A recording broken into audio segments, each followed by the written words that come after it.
This is The Download from Sounds Profitable, your daily source for the essential news in the business of podcasting. I'm Gavin Gaddis.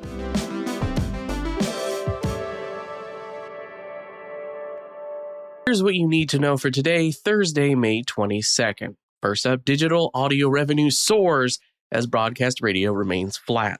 Commercial Radio and Audio has published a new report using data compiled by analytics firm Milton Data, which covers ad revenue for ARN, SCA, Nova Entertainment, Nine, and several other smaller Australian outfits.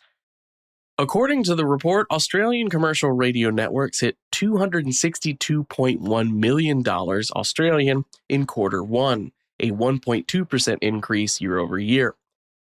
They also have seen their digital audio revenue increase 32.7% year over year. The sector, which includes streaming, online radio, and podcasting, reached 22.9 million Australian that quarter.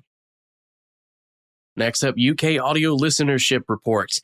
Thursday at Podcast Show London, we got a bushel full of new data on how UK audiences are listening. Ofcom has published audio listening in the UK 2025. Key findings include 1/5 of the time spent listening to audio in cars now being used on music streaming services and podcasts. Over 1/5 of UK adults listen to podcasts on a weekly basis, with Spotify being the most widely used platform for listening. BBC Sounds takes up the second place, though YouTube and Spotify both outrank it when respondents were asked to list the services they use most often. Meanwhile, Edison Research has debuted the Infinite Dial UK 2025 also this morning at Podcast Show London. 66% of those aged 16 plus in the UK have ever listened to a podcast. That's 33 million people, and that's a 59% increase from 2021.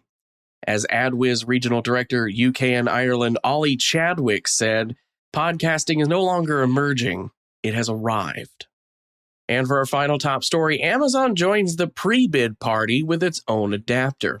On Wednesday, Amazon Publisher Services announced that they added a pre-bid adapter that allows publishers to connect APS to existing pre-bid integrations.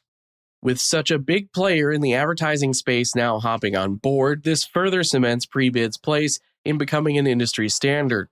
Now, instead of publishers needing fragmented solutions, they're able to integrate Amazon demand into an open source framework.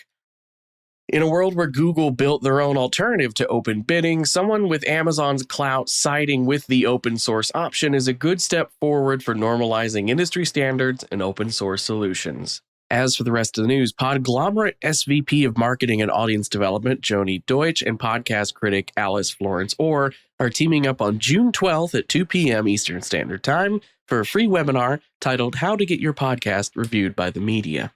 Global and ARN have signed a long-term podcast partnership, which, starting today, makes ARN's iHeart the exclusive advertising sales representative for Global's premium podcast slate in Australia. Variety has covered a significant reorganization of BBC Studios productions to focus on unscripted content, and Podimo has appointed Georgia Brown as Chief Content Officer, with Brown having previously worked as head of Amazon Studios Europe, scaling up from a one-person UK startup into having produced global hits like Clarkson's Farm and LOL Last One Laughing. Be sure to check out the links to every article mentioned right in your podcast listening app or at soundsprofitable.com, where you can also subscribe to the newsletter version.